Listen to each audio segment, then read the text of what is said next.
খুব সুন্দর বসতে হবে।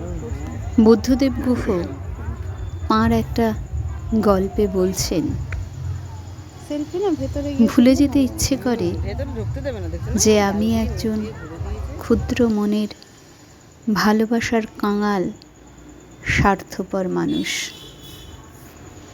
ভুলে যেতে ইচ্ছে হয় যে আমার দুঃখটাই একমাত্র দুঃখ নয়, আমার স্বার্থই নয় একমাত্র স্বার্থ।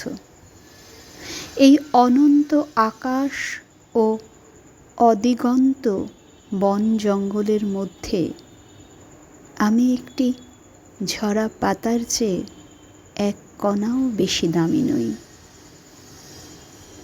তখন ইচ্ছে হয় পৃথিবীর সব আঘাত, সব উপেক্ষা, সব স্বার্থপরতা যা আমাকে পীড়িত করেছে এবং প্রতি মুহূর্তে পীড়িত করে, সেই সমস্ত গ্লানিকে চিরদিনের মতো, বরাবরের মতো নিজেকে মুক্ত করি।